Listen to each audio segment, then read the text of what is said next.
happens actually. Sometimes I wake up earlier than I plan to. Oh, excellent. Okay. We'll So see. you've already given it a shot. My question is, did you do like the 30-day challenge? Did you kind of print that out, or you just Yeah, kind I of did started print on it your out. own? You did. I didn't Okay. like do it completely yet, but I read the exercise which he like suggested to read first. Yes. Okay. Well, good. I just finished the book yesterday. And so today was my first morning of starting the challenge. So we'll see how this goes. But I'm excited about it. I think Yeah, I actually convinced a couple of my friends to try with me. Oh, good. Well, only one of them actually survived that for now, Oh, okay. but the rest of people still kind of Okay, good. lacking in that. But it's fine. It's Well, hard. it'd be really good at your stage of life too, because there's so many things, so many responsibilities, so many things that you have to be juggling with work and Yeah. school and everything, and a lot of big decisions, right? Yeah. But it does really help. I mean, like, in a sense of finding time in the day. Mm-hmm. And also, I like how he provides so many like stories of people who Yeah. actually did it. So it's kind of motivates Yes. to try. Yeah. Very motivating. I guess we're kind of getting ahead of ourselves, but there was one story that he talks about Jim Carrey and how Yeah. he wrote himself a check for $10 million for a specific date, and it ended up happening. Yeah. I wish something like that. Yeah. He did. Yeah, he did. So $10 million in 1999 or something like that. Yeah, that's I think. And it was the year that he was in Dumb and Dumber and got paid $10 million for it. Oh, That's awesome. yeah, it is. That's a pretty amazing story. That's some vision right there. Well, I mean, he deserves it, so. Yes, he did he's done great things. That's good. Well, good. Yeah, we've got, I listened to the audio as well, but this time, and I usually listen to the audio and then while I'm doing other things, and then I come back and have to like figure out then how to kind of summarize the book. But this time I actually took notes while I was reading it. So I was able to just kind of go back through the notes, and it's a little more deliberate about the way I was listening. Yeah, So he good. always like talk about how you probably need to make some notes or Mm-hmm. highlight it in the book, and I'm like, I wish, but I'm listening to it, so I'm just gonna Yeah. make some notes. Yeah, and I always think doing something is better than doing nothing. So if you can't, you can only listen to it while I'm doing dishes or doing something else. At least I'm listening. But the ideal is obviously taking notes and doing all of that. But I feel like his book just built this way, so he like repeats constantly the same ideas Yeah. to like let us another chance and another chance and another chance to figure that out, so it's easier to remember stuff even if you like don't constantly take notes. Yeah, he talks about how repetition. What was the phrase? He said repetition is critical in being able to kind of solidify ideas in your head. And then he talks about like the discipline that is required to repeat. He says you need repetition to read books. It can be boring, but requires discipline.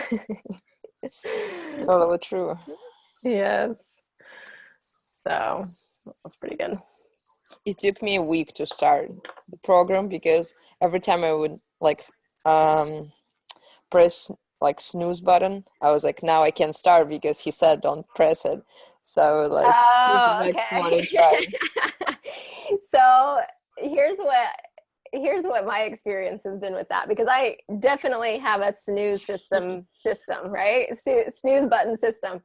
And because I've been getting up early for a long time, I go and exercise, and I have a workout class that starts at 5:30. Oh wow. And so I set my alarm for 5, and then I can push snooze once and then get up and get ready and be there on time. And so I was justifying the snooze thing because I'm like, well, I'm wake up. It's almost like it just preps me for that actually having to get out of bed. And so I haven't actually stopped the snooze yet, and I'm trying to decide if I'm going to. I probably should. I mean, it was hard to me. Mm-hmm. It was. But now I feel like sometimes I even wake up without alarm, so it's easier. Oh, okay. Nice. Okay, you're motivating me, Svetlana, to do it. Because even this morning, I did push snooze, and then but I sat there and I was pretty awake in bed, and I sat there and I'm like, maybe this can be my silence time. The silence, and then I'm like, well, I mean, probably not. One time it's okay, because like when I started, I would do it like constantly. I would just put my alarms like within 10 minutes. I would like 7, 7:10, 7:20, 7:30. So I know by what time I need to wake up. So I give myself an hour before that. That doesn't work this way. So yeah, that's maybe not as good. Yeah, because I don't get sleep since I like constantly waking up. But also I don't wake up and I'm not productive because I'm still in bed, so. How funny. Well, good. Well, it is after 12, so it might just be the two of us here for this book club, but that's okay. We can discuss it as we want. We have a third person, I think. Oh, we do have some more. Good. We had about 24 registered, so it's always interesting to see who actually then attends. Hi, Radwan. Can you hear me okay? Oh, he might be not connected yet. Carmen, hi. I think. So it looks like your microphone is muted, Carmen. So you might have to, there's a mute button in the lower left. I've got it. Okay, perfect. Hi, Carmen. Hi. All right, good. And Radwan, can you hear me now? Yeah. Okay, good. Can you hear me? All right. Yep, Great. we gotcha. Okay. Well, good. Welcome, everyone. And we may have some more showing up as we go along, but for now, we can go ahead and get started. So make sure that if there is noise in your background for you or anything, be sure to mute your microphone. Radwan, you just did that. That was perfect. So, so that it does keep it relatively quiet in the background. And then when you want to speak, go ahead and unmute yourself and you can speak whenever. So, all right. So just to get an idea of, not to place any guilt on you if you didn't read it, but if you did, I want to know kind of who read so that we know how to direct the conversation. So Svetlana read it, not only read it, but she's already done a week worth of her miracle morning. So she'll be a good one to attest to the advantages of this.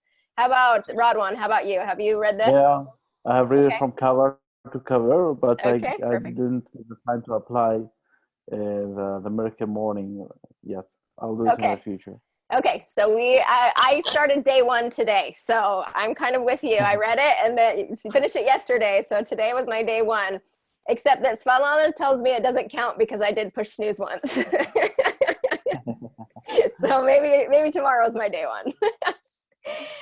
Carmen, how about you? Yes, I did read it. Okay, perfect. Well, good. We're going to have a full discussion here then. Good. So let me go ahead and pull up my PowerPoint here and share that with you. And let me do full screen and just see if I can still see everyone's. Okay, will you guys let me know if anybody else shows up? Because when I'm in full screen, I can't see other videos kind of show up, so I won't know if somebody else is here. So you'll just have to let me know. All right. Okay, so let's dive in. I took notes while I was reading, and so we're just going to kind of go through some of the outline of and some of the things that go through the book. And so I'll want to know how your thoughts on all these areas, and we'll be recording it and posting it on the Pronunciation Pro website so that you can review or others can kind of hear and about your experience with it too. All right, so the book starts with Hal's story, and he talks about his car accident, and car accident and the struggles and the mindset there, and then also later on with his financial struggles. And so Hal is the author of the book. And so he starts off talking about how he's in this terrible car accident and breaks like 13 bones, and is just, and has a brain injury from it. And it was really interesting to me to hear his reaction to that and how he reacted to that. He then talked about having, accepting total responsibility no matter who's at fault. So the car accident wasn't even his fault, but he's like, from now on, from this point forward, it's up to me to recover. It's up to me to move forward. And so he was talking about moving forward and being grateful what he did have. And there's always a way to commit to achieve what you want to achieve if you have that commitment. Anybody have any thoughts about that? His initial experience? Yeah. I didn't really get it. The Hal Elrod seems very young. He looks like he has a baby face, and he has made some other miracle mornings. If you look at the last page, there is a miracle morning for business, real estate, for network marketing, for sales people. So he has different miracle morning editions. His character is mysterious. I couldn't get a clear vision of how this guy is thinking, or what's going inside his brain. I wonder if his all inspiration came after this accident, or it was started long way before it. That he was inspired by the accident, or is it he started writing and he was interested in self-improvement before the accident as well? I didn't get that point clear. Okay. But Does anybody else have some thoughts on that? Did you guys kind of pick that up, Svetlana?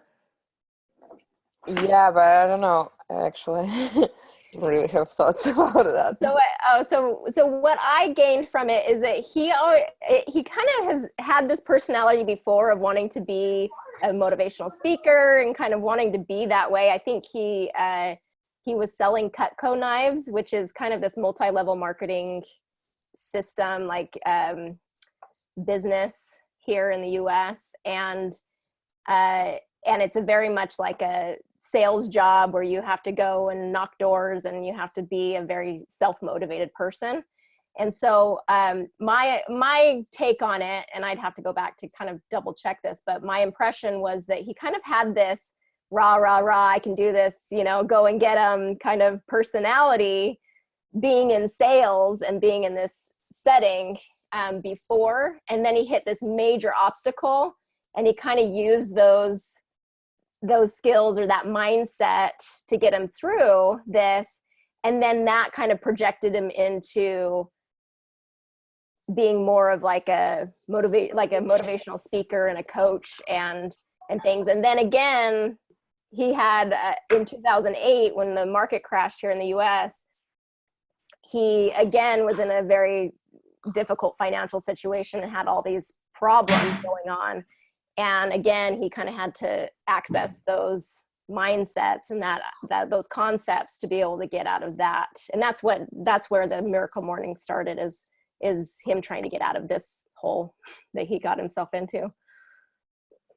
Yeah, nice. I believe this is the truth. This is the truth. And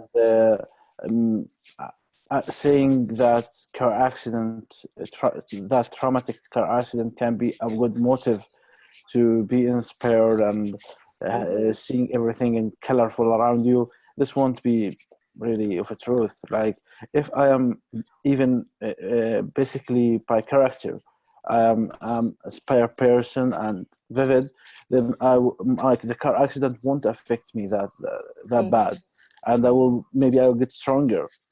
But if my personality is just like everybody else, or I'm just mildly depressed, traumatic car accident can destroy me. And this is what Right. doctors are instructed to do for their patients after every major trauma, either psychological trauma or, you know, physical trauma, or any like problems with the heart or anything that Yeah. happen. You need to evaluate your patient for depression, because this is what happens with normal people. And the people who get stronger after an accident or after trauma, it means that they've been strong before, and they regaining their strength in a way, in a nice way, that Yeah. they get better after the accidents. That's Yeah. great. And it goes back to our last month's book club book of mindset, right, Carmen? Yeah, you're shaking your head, so go ahead. Yeah, it's not only our last book, it's all the book we have been reading for the last half year. So we had books where they had examples with the people who struggle in reading and writing. So I think what he is trying to explain with his book is that if you have a growth mindset, then you are able to reach your goals.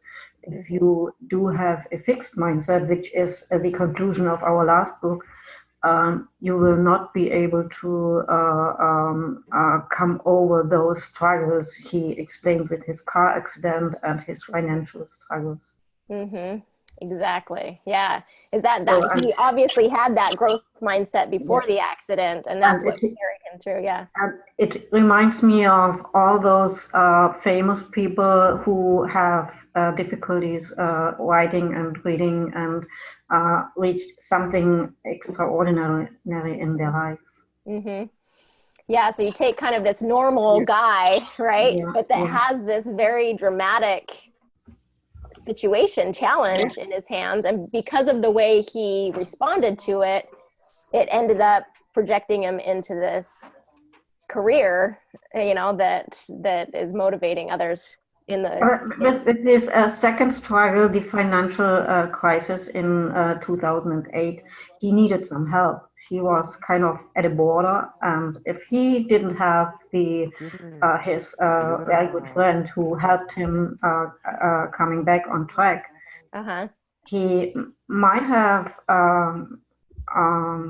had a fallback in kind of a fixed mindset.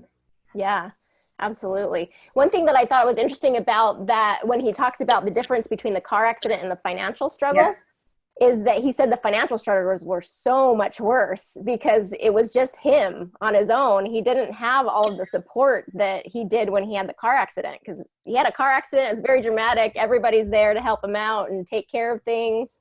And so all he really, you know, he just had to work on recovering. The financial struggles part, it was his own battle. And he says that that was even more difficult.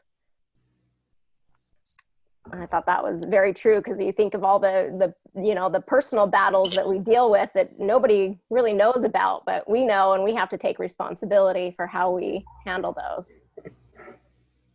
So, okay. So Alexis, you there? Let's see. Maybe not yet. Okay.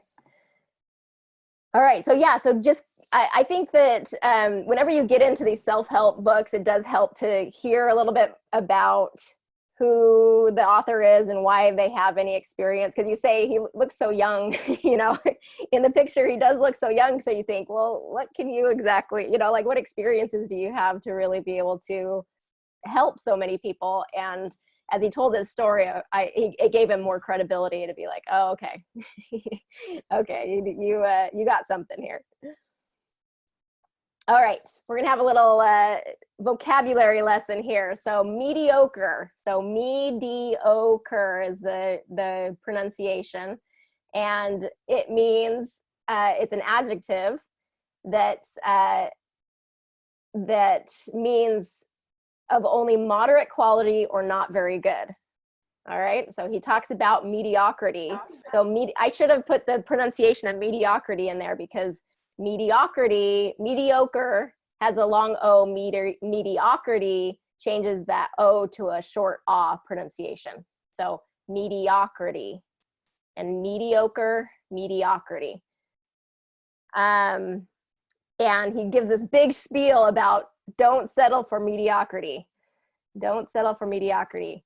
Svetlana, will you read this passage for us? Sure. Svetlana.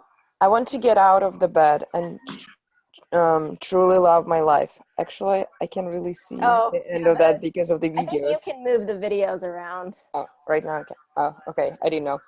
I want to get out of bed and truly love my life and love the people who I get to share that life with. This kind of life doesn't just happen. It has to be designed. Mm-hmm. Good. What are your thoughts when you hear that? I mean, I feel like he proved by his example that that's true, because he literally designed his life.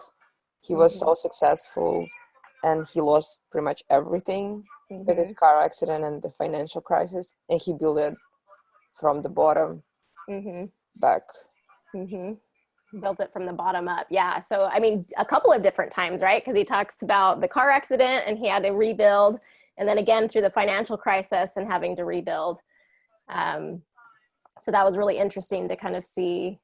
It was interesting to me, but I would say I would rather go through financial crisis than through a car accident. Yeah. I can see his point. Seems logical to me too, right? I don't know. I haven't, but, yeah, and I think that he talks about 95% of the population just kind of settles for mediocrity. They just don't really take control and do that. And he's trying to be our cheerleader, to be like, don't be the 95%, be that 5% that get up and really take control of your life. So it's pretty motivating. Okay, so he talks about a level 10 life. What is a level 10 life? Carmen, what is a level 10 life? As far as I understand it, it's the highest level you want to reach for everything in your life. Mm-hmm. So there's kind of the overall level 10, but then he Yes. kind of gets into the details, your family and friends, your finances, your even your health, and he goes into all these different areas of where to have having level 10 in all of those areas. And he also says, so nobody says, no, I would like a level 5. I'm good with a level 5. Like, nobody says that, right? Nobody's okay with a level 5. He says that that we usually know what we need to do to get to a level 10. We're just not willing to do it. Do you guys relate to that ever? Most of the time this is true, but sometimes people don't know how to reach level 10 because they don't have the knowledge, or they don't have the people around who can help them. So that leads to the next step when he says, okay, get some people who can help you. Yeah, and that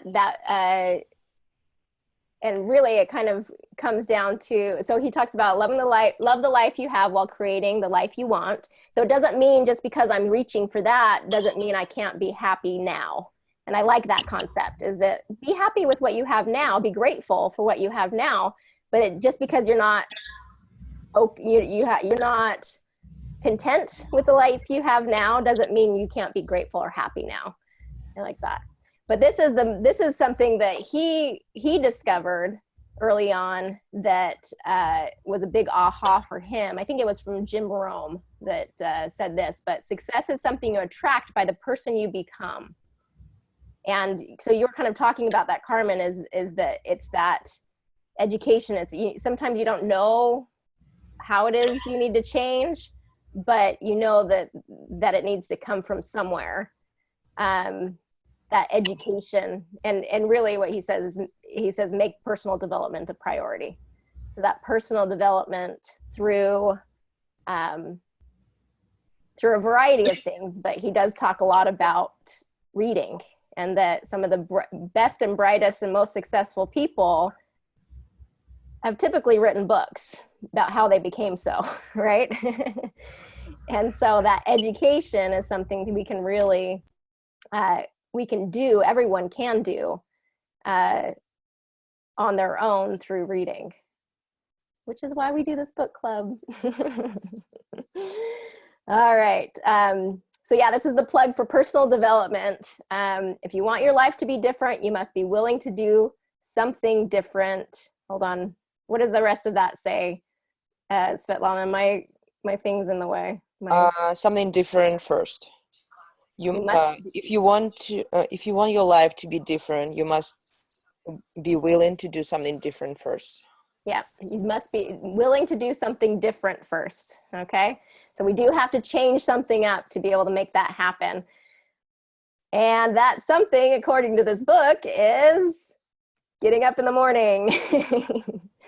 Getting up in the morning. Who of you are not, or have told yourself you're not a morning person? Or are you? Yeah, go on, Svetlana. I actually think I am a morning. Like, I think I can be both types. It just depends what time I go to bed. Yes, okay. So you're kind of a morning person. Carmen, what about you? Morning or night? No, not really. Not really a morning person? No. Okay, what about you, Radwan? Usually I wake up early. I Mhm. love it. And Okay. but I do it in a different way. Not exactly the same way. He just, sit it down to be just, I don't write usually. I just wake up, do some exercise, maybe meditate a little bit, pray, and that's it. I don't do all in sequence. So I'm with you, is that I typically get up early, but and I usually read, and I usually pray, and I usually do scripture, and there's some things that I have kind of in my routine, and I exercise. So there's some I had in my routine, but it was kind of haphazard. It's always kind of been just what I'm feeling like at the time. And so this book has me more motivated to be deliberate about how I'm using that morning time. And you need to be flexible, because miracle for you, maybe it's more about writing, right? You enjoy writing, so you write more, you feel like it's better, you feel from inside out, you feel better. But for me, for example, it may be exercising, maybe jogging. Yeah. So I won't just take 10 minutes. I would rather give it 1 hour and do the rest in only 10 to 15 minutes. That would be addition for me. But for you, maybe you take most of the time writing, or maybe some other people would meditate more. Right. So this flexibility must be there, depending on the personality and the distribution, equal time for everything. That won't benefit everybody, I believe. Yeah.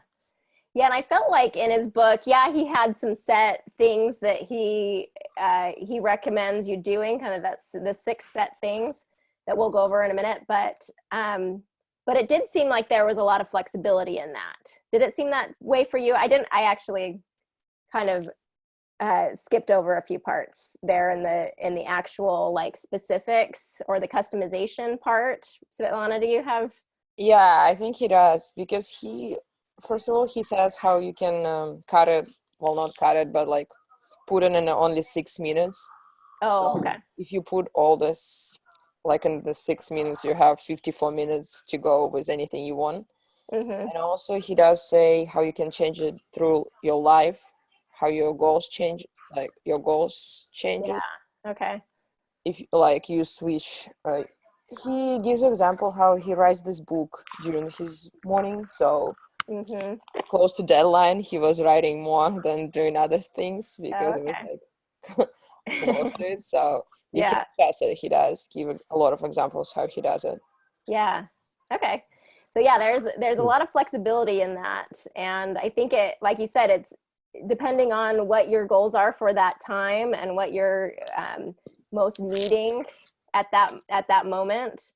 And I think sometimes I get into a groove with either writing or with reading or something like that, and I kind of want to stay in that for a little while, because it seems to be working for me at that time or on that day. Whereas sometimes when I'm reading, sometimes I'm not feeling it. So you can switch to something else a little bit faster. Well, let's go. I want to definitely get into the six areas, but he just quickly review. So he talks about causes of mediocrity. Okay. Looking to the past, kind of do that rear view mirror, looking in the rear view mirror and you're looking at the past. He says, don't do it. He says, my past is not my future. And that looking behind you, you can look behind to kind of learn and grow from those experiences, but not to ruminate, not to just kind of dwell on it. That's not good for you. The second one was not knowing your life purpose. Being able to get clear on that purpose of why you're doing what you're doing or what you want out of your life. He says, pick one and start living it now. Because I think sometimes people get caught up in their life purpose is like, I don't know what my purpose is. And I need to, be clear on my purpose before they start moving forward. And I think that's an evolving thing. And I think it changes constantly throughout. So I liked how he was just nonchalant about it. It's just like, just pick one and start going. Just pick one. It can change. Don't worry about it. Just get moving forward. Isolating incidences. And I like how he says every single thought and action determine who you are becoming. It's all connected. It's all connected. That one I really had to kind of sit and think about, because I do believe that there's so much connection between everything that you're doing and every thought and every action and everything that we do really does connect. And sometimes we take our personal development here and then our professional development here and our health and nutrition in this category, and we kind of try and separate it, our spirituality over here, and we kind of try and separate it sometimes, but really it's all in one pot. We're just mixing it up here. It's all the same. Anybody have any thoughts about that before we move on? Okay, we'll keep going. Number 4, lack of accountability. And he talks a lot about getting an accountability partner. Svetlana, tell about your experience this week about getting an accountability partner. Yeah, I got 2 of my friends doing the same, but one of them kind of stick to the Miracle Morning and one of them just stick with the fitness part of that.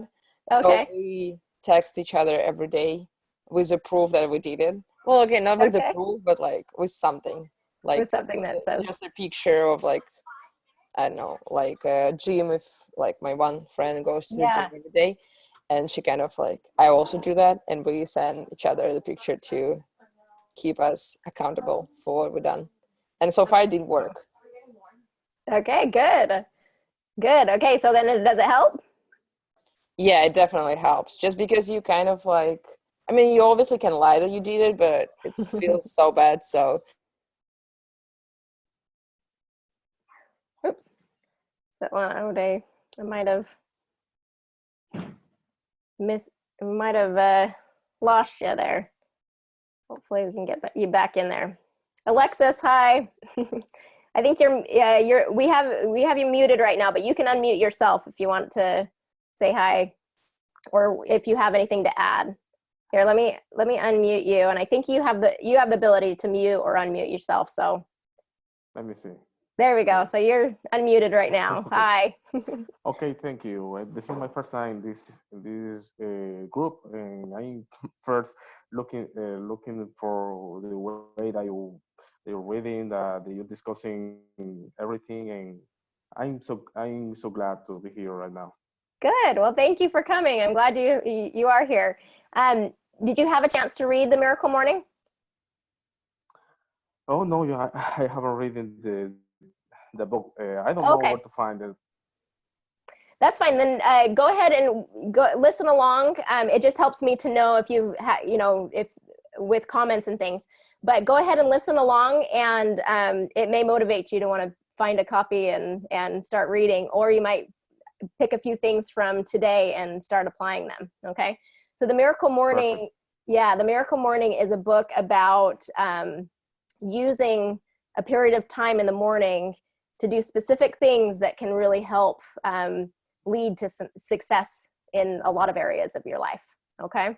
So being deliberate and purposeful about what we do But in those morning hours. I read an image that you shared, but I don't know if that you saying if I read. Oh, an image? Yeah. So we're going to go through that image. I posted it on Facebook today.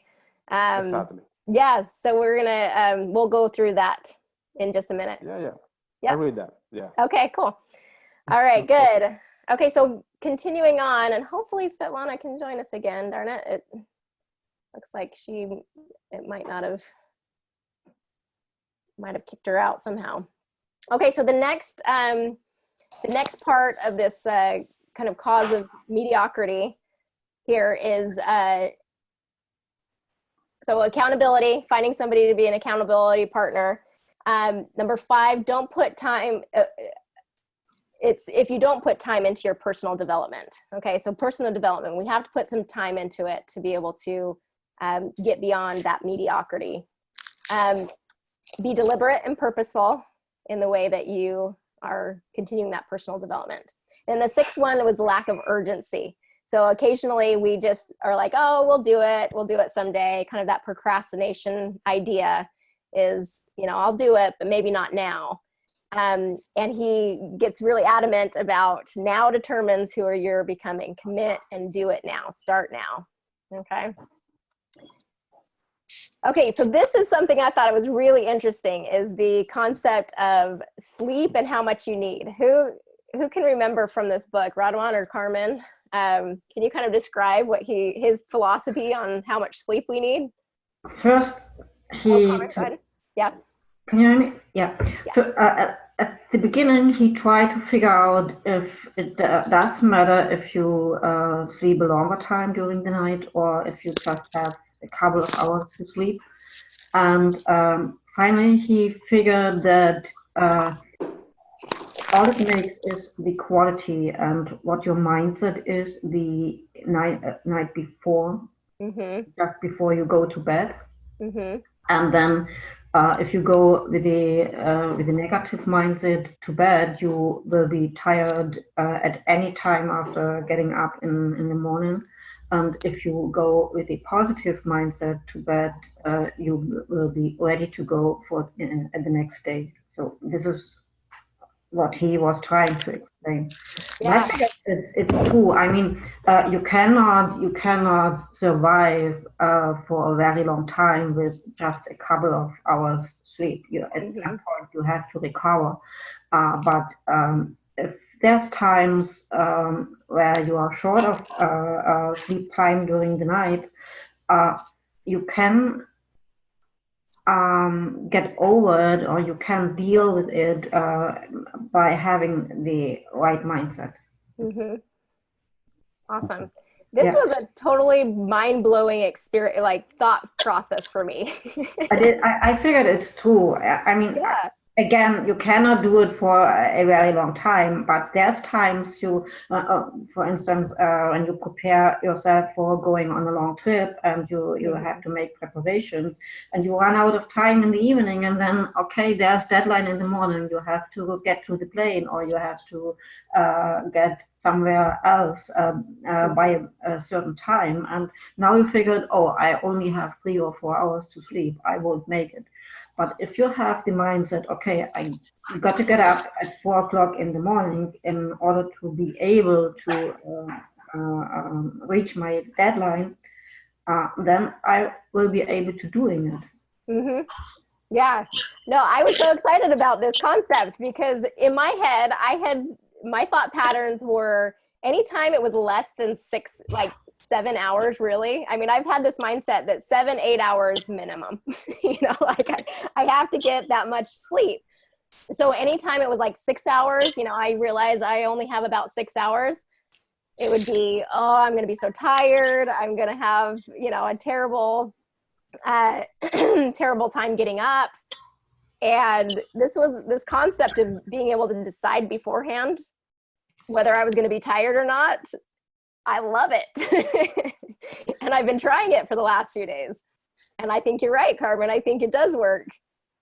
So that self-fulfilling prophecy of of if you go to bed saying, I'm not getting enough sleep, I'm going to be so tired in the morning, it's going to be so hard, or switching that to, this is the perfect amount of sleep for me. And I'm going to be refreshed and energized in the morning, and it's going to be very easy to wake up. Yeah. So yeah, go ahead, Ron. yeah, I believe he's saying like it's subjective. So some people need 7, some people need 5 hours, others just fine with 6 hours. So it depends on the person, the way the activities they are doing, and so it's different. And I believe this is true. About the prophecy, it was interesting. It was as interesting for me as it was for you. Yeah. It's something very, it's something very revolutionary. That Yeah. it's here. It's here more than it's in the body. Yeah. And it works. It works very well.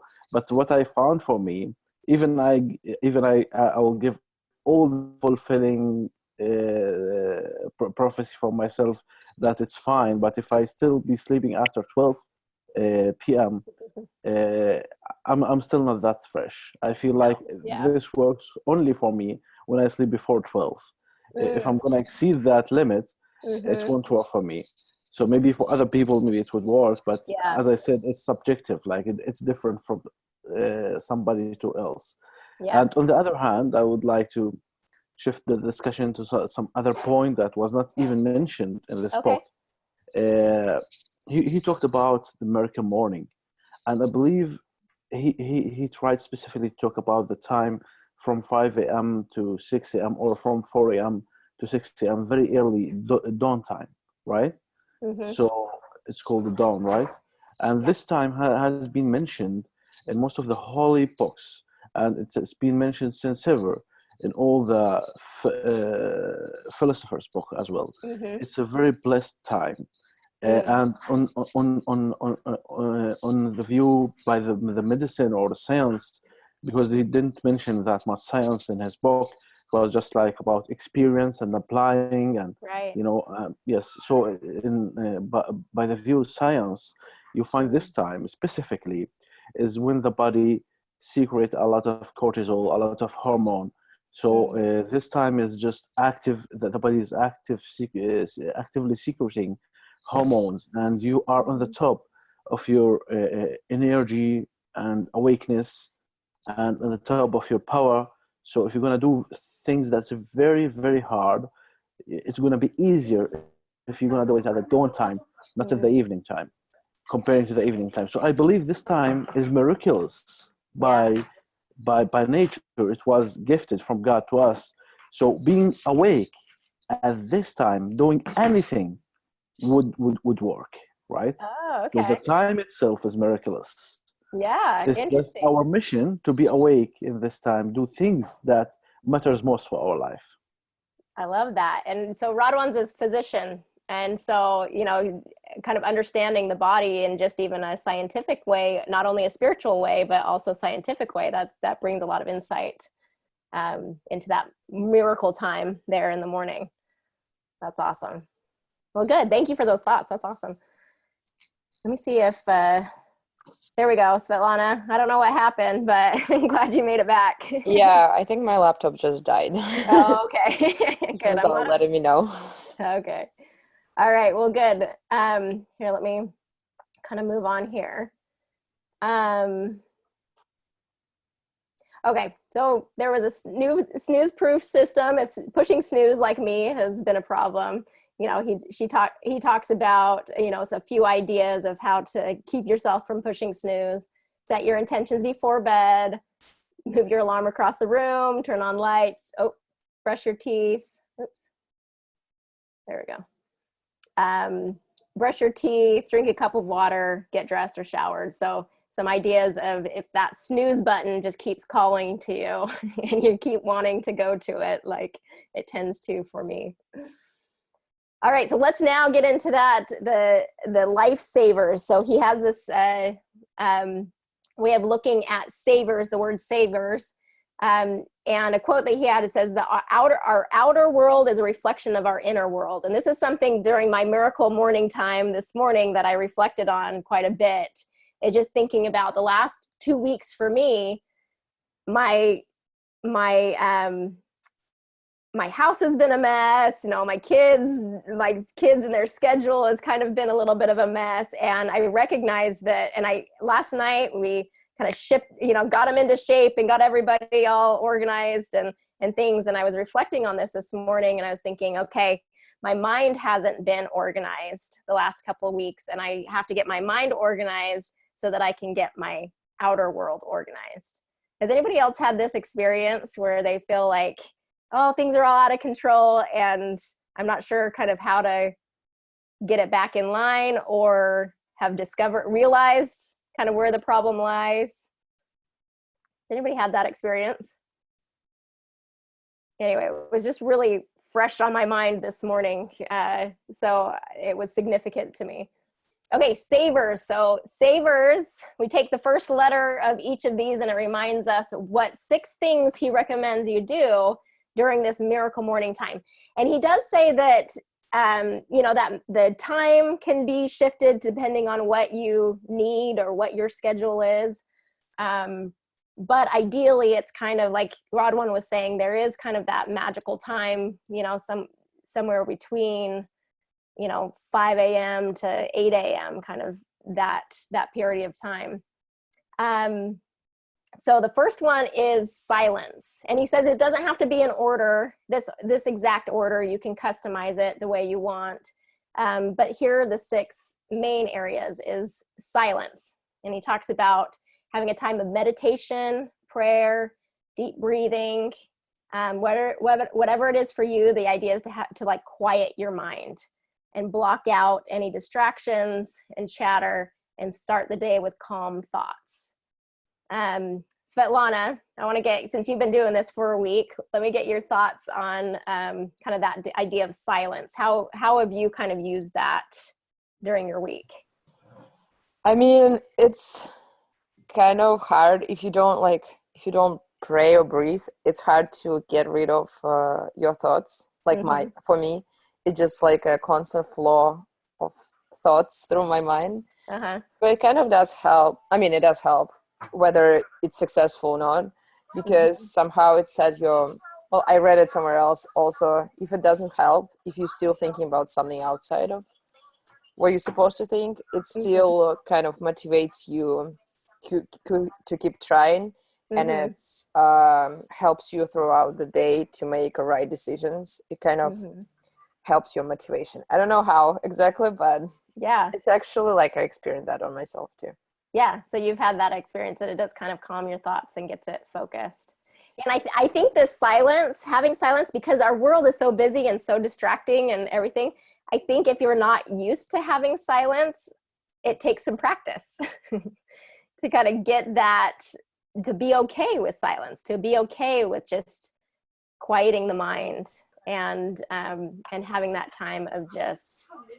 Yeah, but he also like recommends the app, like phone app, which, well, for the book, and it has like a timer in it, and you can choose this like background music, I guess, and it does help if something like distracts you a little bit from your thoughts. It helps you to like. Okay, so that's a good. I had missed that part that he recommends doing a little bit of background music. So. I don't know if he recommends it in the book, but that's in the app. So I don't think he mentioned it in the book, but in the app you can choose the background music and a timer. It's really nice. He did. Yeah. He did? Okay. He did mention that you can use a background music, calm music, to help you not to get distracted. I thought he would mention yoga though in this session, but he did surprisingly mention it in exercise. I thought yoga is a practice of silence or something like that. I don't know. I'm not sure. What do you think? Yeah, I think that, so when I think of meditation, I usually associate that with actually yoga. It's just that practice of silencing your mind. So yeah, and he does talk about yoga later on with the exercise. Yeah. So I thought it would be something like silence and meditation, but they mix up things in yoga. Sometimes they do stretching exercise and stuff. So maybe to save the time, to make use of time, maybe he used yoga for both. Oh, okay. Yeah. Yeah, okay, so then how about affirmations? So these are encouraging words that you tell yourself to achieve your goals, overcome fears, be healthy and happy, and live out your purpose. Affirmations. What does, when you guys were thinking about affirmations, were there certain phrases or sayings or things that came to mind that you would want to do for that? Or Svetlana, have you done specific affirmations? I know that he has like some that you can go to tmmbook.com, and he has some affirmations, like suggested affirmations that you can use. Yeah, what were your... Yeah. This is very, very interesting for me. He said something that if you don't choose things you want to be in your mind, it's going to come up and it's already there and you will be out of control. Bad things will come up.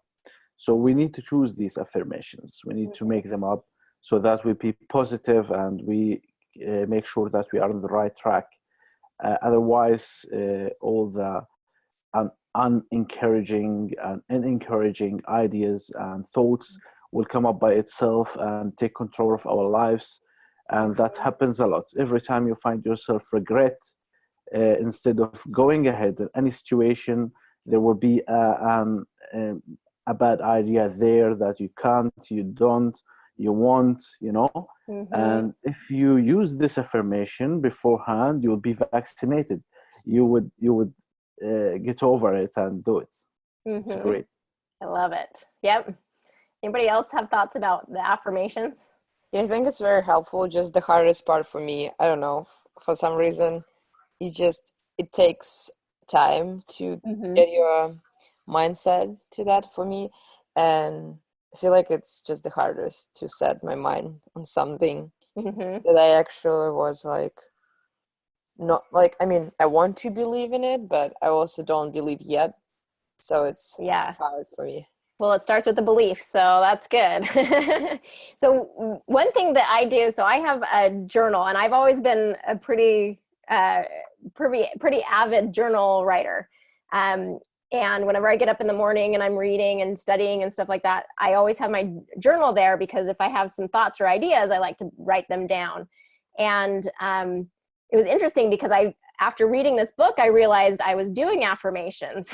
You know, I had already kind of been doing this because I had been writing down thoughts and ideas and kind of power thoughts, things that really were motivating to me, and ideas or concepts or scriptures or whatever it was that were motivating to me, I'd write them down. And then before I got into my study, I would typically go back and kind of review some of these. So I was reviewing them constantly. And as I was reading this, I was thinking, oh, those are affirmations. That's what that is. So it was kind of neat to me. I also, my kids and I do scripture study in the morning too. And we memorize scriptures together. And it can be scriptures, it can be, you know, inspirational thoughts, it can be whatever. But I find that whenever we're memorizing something, that phrase, we just do one phrase at a time, you know, throughout one phrase a day. And those phrases keep repeating and repeating and repeating in my head. And those are affirmations. So the process of memorizing something. So if you have an affirmation or you have some concept that's really inspiring to you, it's I think a really good thing to work on memorizing that and line by line memorizing it so that it becomes just part of your thought process throughout the day.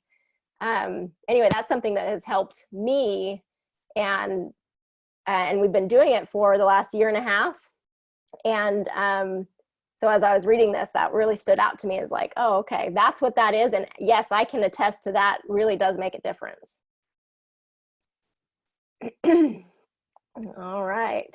Okay, visualization. So imagine yourself doing each thing step by step that you need to do to accomplish your goals. Then imagine what it would feel like when you succeed. All right, visualizations. This is one of those things that I haven't done much of. Have any of you kind of gone through this process very, very often, you know, before, of visualizing and kind of being able to anticipate how something's going to go? I'm trying to do it, but for me, it's really complicated. I mean, it's not like really complicated to like imagine, but it's hard because there is a line you don't want to cross. Like for me, if I think about something too much, I kind of already, like in the moment of success, sometimes I don't even need to complete it. I already kind of want this like satisfaction. So one of my professors once told us, if you have a great idea, or like you want to accomplish something, don't tell people about it. Tell a couple people about that in order for them to help you, but don't tell too many people, because then you'll have a satisfaction and you're probably never going to accomplish it. And it happens to me like a couple of times when I have like so close to something that I would be super excited about, that I'll tell so many people, and after that I feel like I don't even need to accomplish it anymore, which is sad, kind of. Yeah, that's so funny, because my husband says the exact same thing. He's like, I need to stop talking about it, because when I do, it feels like I already did it, and I'm not motivated anymore to actually do it. Yeah, it totally happens to me. Yeah, so it's how funny. So it makes me think back to, and I'm trying to remember which book it was, but it's a book that we've done for our book club, where it talked about Michael Phelps. He's an Olympic swimmer, and how in his head he would visualize the race that he's doing. I think it's the book we read, the first book we read, because I remember that too. Yeah, so he was visualizing the race, and so there was an Olympic race that he was in, and his goggles got filled up with water, and he ended up beating his personal record in that race, even though his goggles, there was a malfunction with his goggles, and they had filled up with water. And so they were asking about it, and he was like, well, I had already done that race so many times in my head, I just had to keep going with what I knew, what I had visualized. And so even though there was a malfunction, it didn't even faze him. That stood out to me as a very powerful example of visualization. Yeah, in contrast to what Svetlana was talking about, and visualization is not for the ordinary normal things. I believe it's for the things that we can't reach usually, just things that's impossible. Like if somebody gonna wanna do it to the top of the highest mountain in the world, so everybody gonna tell him you're crazy, you must be mad, how are you gonna do it? He would say, I have a vision. He's visualizing himself on the top, visualizing himself getting over all the obstacles and going to the top. And this vision that keeps this guy motivated and let him start the journey, carry on, and be so patient in a way. And this is the exact vision that helped that swimmer to do a record. And this is the same vision that helped people to create extraordinary things and to create from nothing. So the vision is very important. It's gifted. Some people by nature they can their memory and their vision is different. They see things and they forecast things in their future and they realize it. So this something is, I think, very strong during childhood, especially when you talk to a guy, say, I would go to the moon. He's visualizing himself flying, going to the moon, doing weird stuff. So we don't need to suppress this in kids, because this would affect them later on. Let them just have the biggest, widest vision they can ever have, because this can help them a lot when they are adults. Yeah, I agree. My kids and some of the things that they can imagine, their imagination is so vivid and so real that they can play for so long on their own, just in their imagination. And I think that being able to visualize that clearly could be a very big advantage to us. So I've heard a lot about vision boards from other friends and people that I've known, who create vision boards. Are you guys familiar with vision boards and what that is? He talks about that in the book. Svetlana, explain a vision board for us. I don't know how to explain it, but it is it's a board with images of like how you see the success, I guess.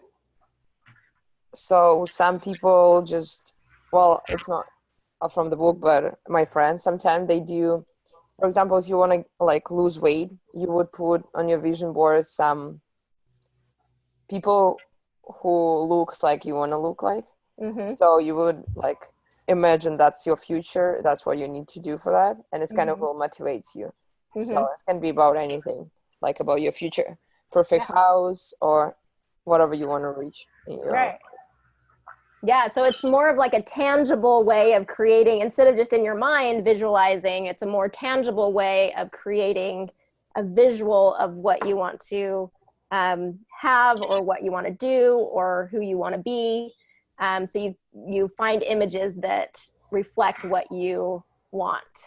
And it's very individual. It's whatever you personally think is important and would like to see.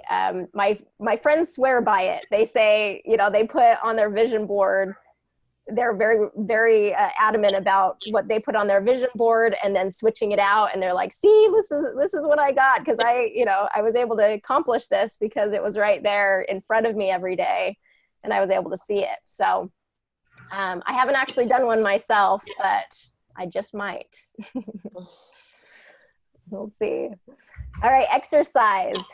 He says it doesn't have to be powerlifting or long distance running. Just do some body weight exercises for 5 minutes to get the blood and oxygen flowing to the brain. So exercise and doing that. For me, I keep thinking it has to be all or nothing. So, Monday, Wednesday, and Friday, I go and either play basketball or go and do a workout at the gym. But then Tuesday, Thursday, Saturday, Sunday, I do nothing. So I'm realizing through this book that, okay, I can do something even just for 5 minutes on those off days. What about all of you? Do you guys kind of have an exercise routine that you're in or that you want to be in, that you feel like can kind of get that blood flow going? I have the same mindset as you. I can't do just like minor exercise. Either I do it heavy or not doing it at all. I don't know. This may be wrong. Maybe I need to, be flexible regarding that. But I don't know. I don't feel like doing push-ups and sit-ups just like that. I need to jog. I need to do something else. I need to go through full routine of exercise so that I'll be satisfied. I sweat a lot. I hit the shower. This is the way I do it. Otherwise, just like push-ups, sit-ups, I don't know. It does not work for me. What about you, Carmen? What's your kind of mindset when it comes to exercise? Actually, I exercise every day. Okay. But so far, I've done it in the evening. Okay.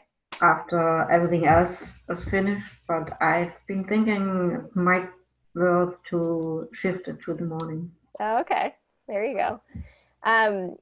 One thing that did happen this morning as I was starting this miracle morning, routine is, and it was my off day, it wasn't my exercise day.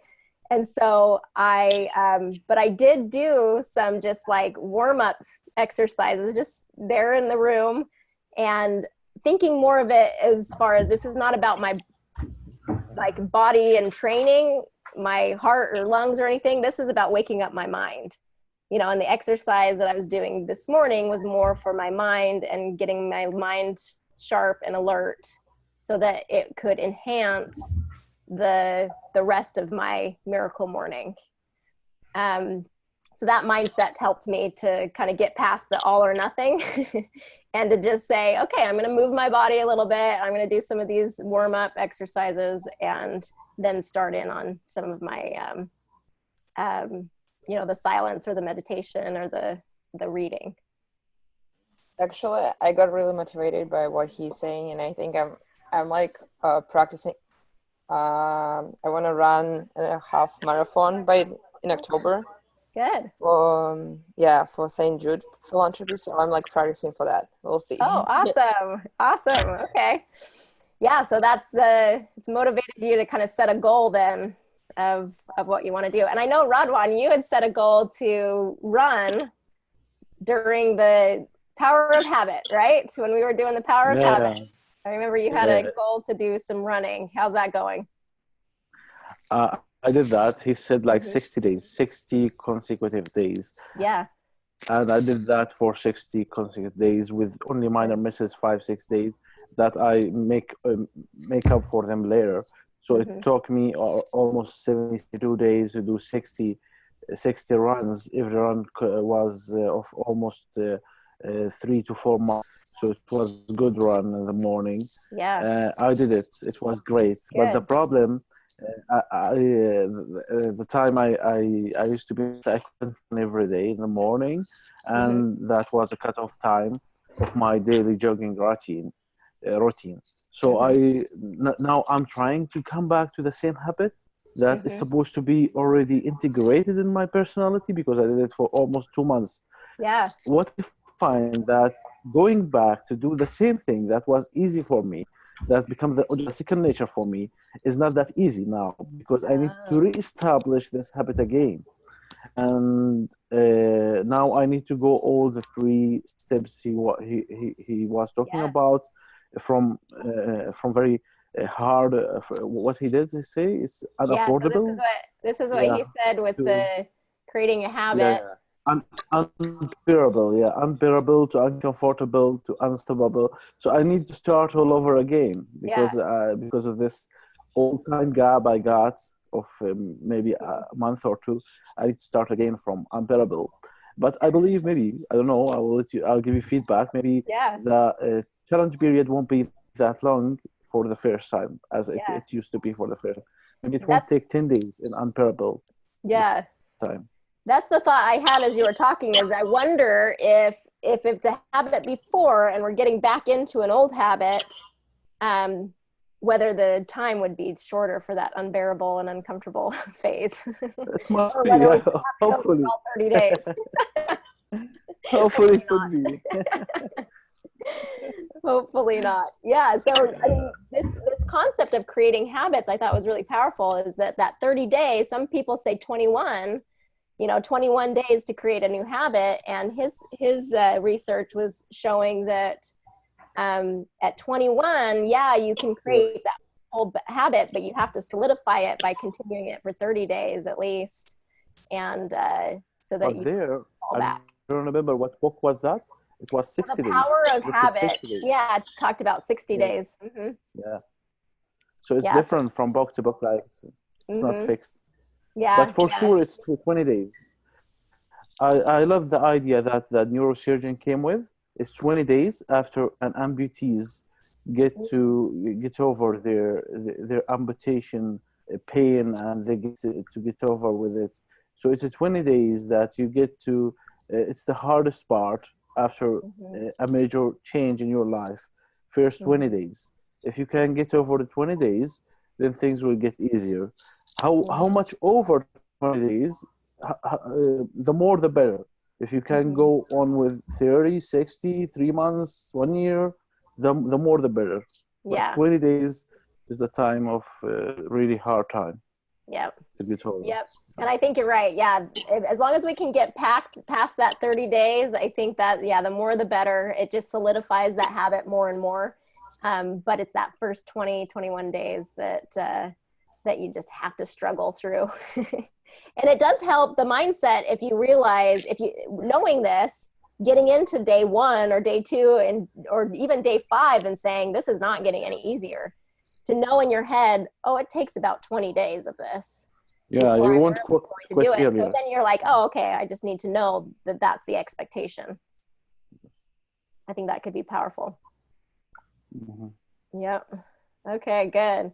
Here, let me kind of go back here. Okay, reading. Fill your brain with positive thoughts and ideas to improve yourself. Learn the knowledge of people who have accomplished the things you want to do. So with our Pronunciation Pro Book Club, we can insert our book here or any other reading that you want to do during that miracle morning time. But what books or what have you found helpful to do during those reading times? Svetlana, what have you have you been doing kind of that reading part? Yeah, I'm definitely doing that, but it's kind of a struggle for like finding a book. Okay. Sometimes it is a motivational book, but sometimes it's just something I feel like I just need to read. Yeah. Like it could be a pleasant reading too, just Mhm. because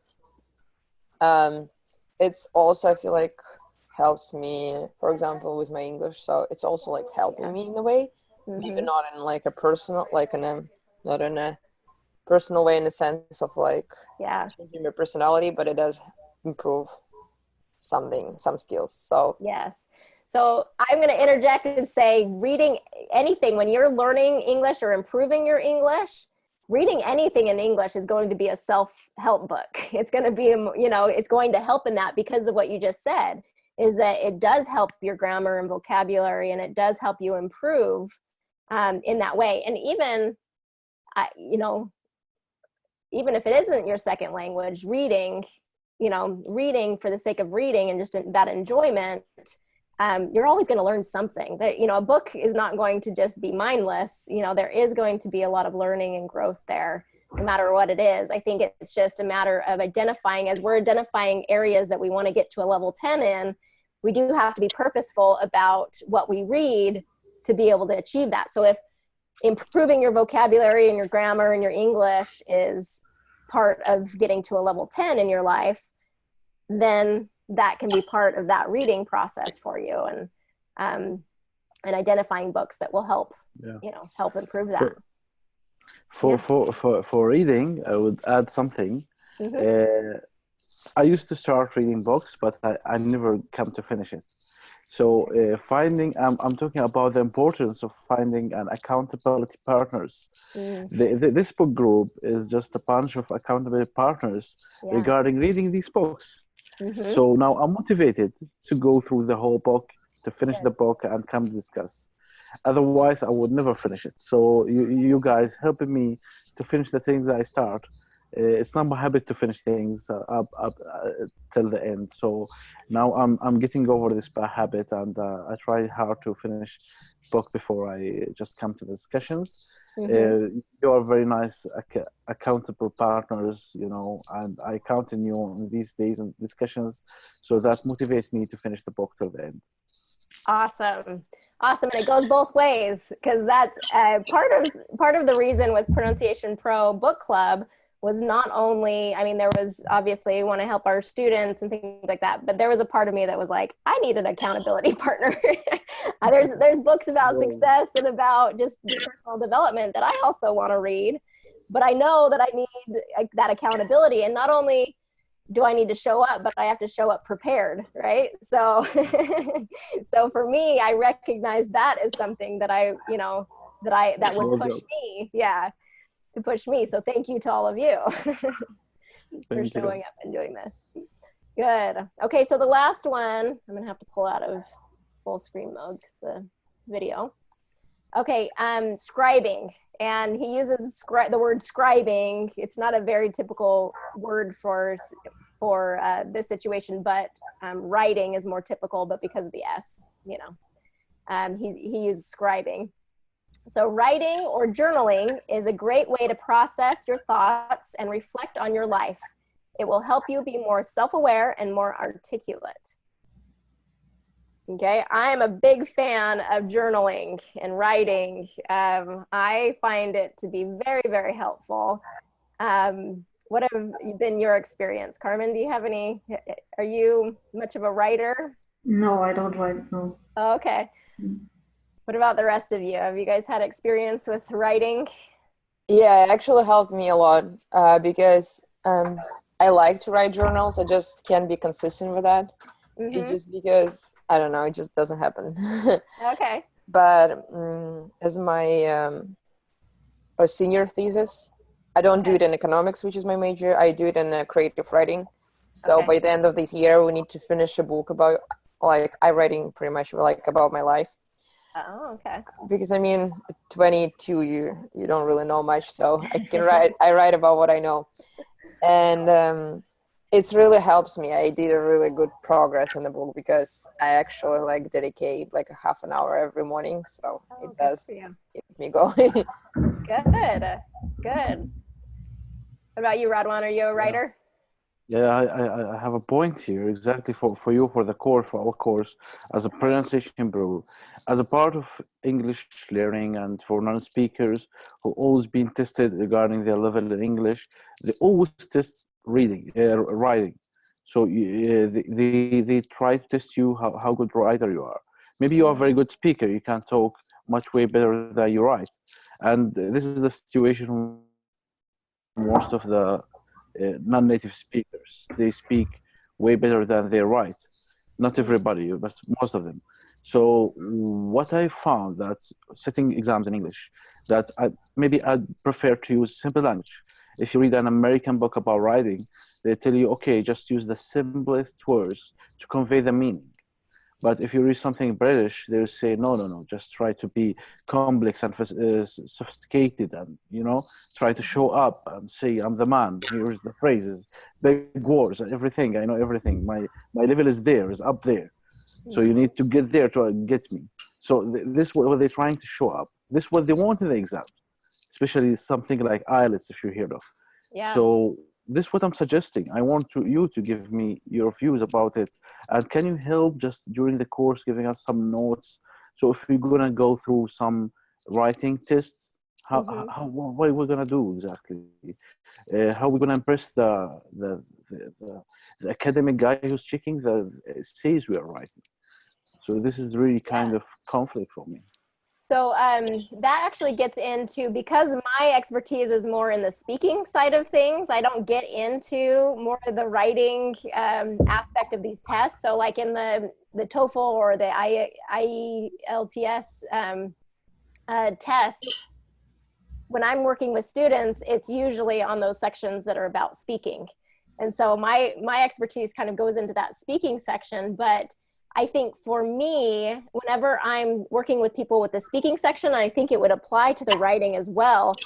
I always it's better to be clear and accurate and direct in your writing, or in your speaking too, but in your writing, than it is to be complex and flowery and to show off, because you're more likely to make mistakes that can confuse the judges or confuse those who are reading when you try and get too complex with it, versus being clear and straight to the point. It shows a it kind of almost displays this confidence in your writing, or in your speaking for that matter, that clarity over complexity is what I say.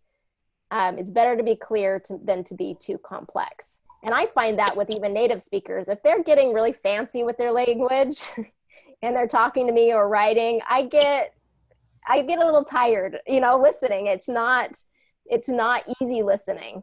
And if they're being very figurative in the way that they're speaking, or if they get too complicated with it, it's almost like our brains start shutting down and just thinking, this is just too complicated. I'm not really that interested to follow along as well.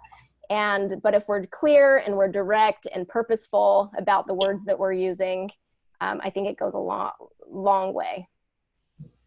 So I hope that helps.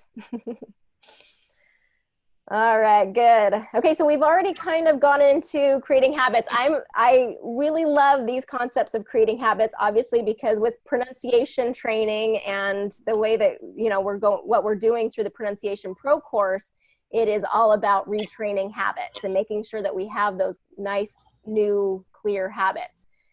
So motivation gets us started, habits keep us going. Okay, just like that. Motivation is what we need to get through that first two stages, of changing habits, at 30 days to change habits. The first 10 days are going to be unbearable. The next 10 days are still going to be uncomfortable. And I'm thinking this in terms of pronunciation as well, is that we have to kind of struggle through to get to that unstoppable level. And there is 3 months worth of this process in the Pronunciation Pro course. But I do see this with our students as they get through those first 2 levels and they start getting into that 3rd level as they stay consistent with it. And as you have all stayed consistent with it, that it does become this, that it lights a fire. They're able to enjoy it more. They're having more success with their speech, and there's a lot more confidence that comes with it after that point. All right, so any of our habits that we're creating, just like we were talking about before, just get through those first 21 days. Stay consistent. You guys can do it. All right, any specific habits? And this, obviously in this book, they're kind of talking about getting up in the morning and doing the miracle morning routine. Svetlana, you've gotten through the first 7 days, right, of this? Yeah, it does actually, like pronunciation. My Practice Pro Pronunciation Pro is also like part of my Miracle Morning. I do that, and I also do the like eye exercises, which I also need to do, and it helps me to stay consistent because now I need to do it because I have a checklist what I need to do in the morning. Good. I love that you put Pronunciation Pro in there, because that does tend to be with our students, is just like, I don't have time, I'm having a hard time finding time for it and I don't know when to do it. Oh, good. It's a good thing to do during our Miracle Morning. This would be awesome. All right, good. I like that plug there for Pronunciation Pro. Okay, so let's just review a little bit. Level 10 life. We all want it. How do we get it? Okay, love the life you have while you're creating the life you want. Success is something that you attract by the person you become. It's not an external thing, it's an internal thing. You start with you and become what you want your life to be. Make personal development a priority. And if you want your life to be different, you must be willing to do something different in your life first. Okay? So there has to be some kind of change. If you want the change to happen externally, it has to happen internally as well. I wonder why this self-development is not incorporated in our community, in the work we do, in the life we go through. Like why we have to take time, spare time to do it. Why don't they incorporate this inside schools, inside the buildings, workplaces? They start gyms. Okay, you can go to gym inside the workplace, as you can read inside the workplace. So I don't know why it's supposed to be a very hard time to improve yourself, to work on yourself. I don't know. I wonder why it's they make it really hard to do so. So some establishments, some workplaces, they have libraries. That's great. It helps you, instead of going to coffee breaks or socializing, you can go to library. You can read. Okay. Yeah. But not everybody have a fitness place inside the workplace. Not everybody has a place to sit and meditate, to sit in silence. Okay, so I believe these points need to be taken care of inside the workplaces, inside the common other different setups, and while we're going through our life. So we got some help. Yeah. It's not always our job to find the spare time during our busy life. Yeah. And I think some companies are getting smart about this, and I've heard of it a little bit throughout the US.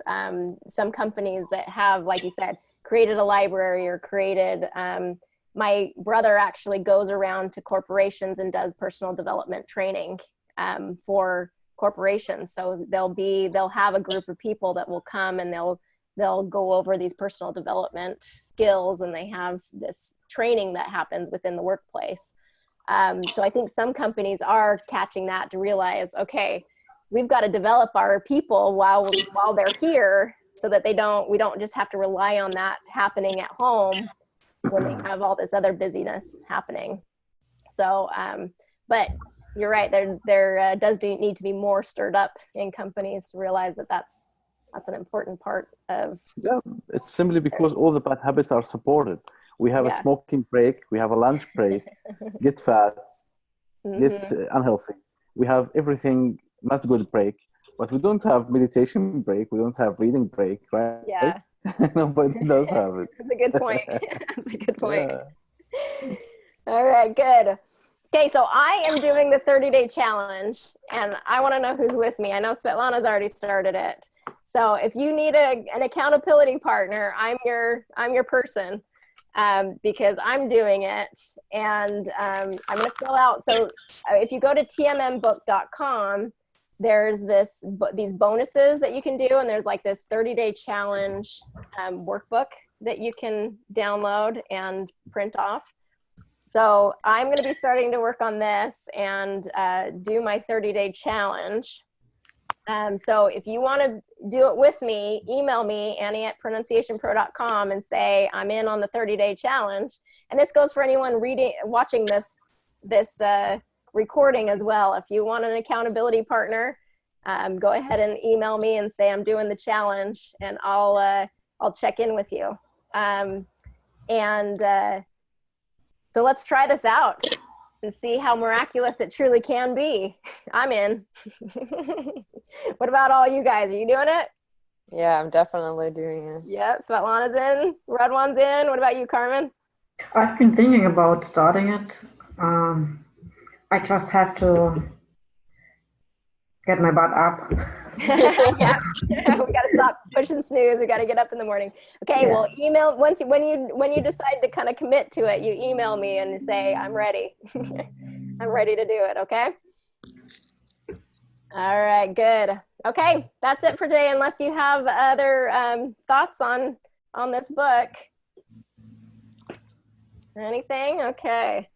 All right. Well, thank you so much. The only thing I wanted to mention is I was traveling the last 3 weeks, and I took the opportunity to listen to the audiobook.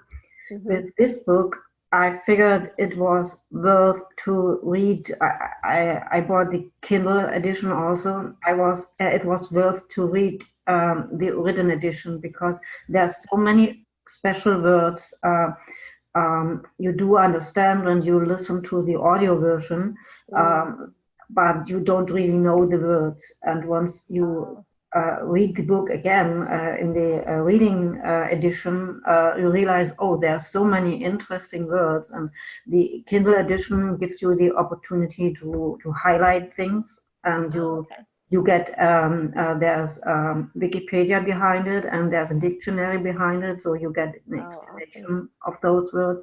It's well worth to doing both editions. Okay, good. Yeah. Just want to mention it with this particular book. I did not realize this with the books we read before, but with this one, there's so many, like affirmation. I didn't really understand what it means. Oh, okay. Once I had it in written before my eyes and had to think about what does he really mean by affirmation. Okay. So and you just listen to the book. Okay, you understand what he's trying to tell you, but you don't really remember the word. Okay. So for an English development viewpoint, then the Kindle version tends to be better than the audio. Okay.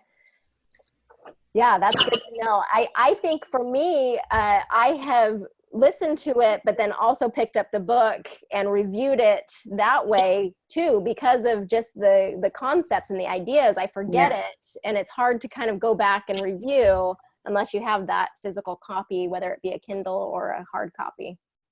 So yeah, excellent point there.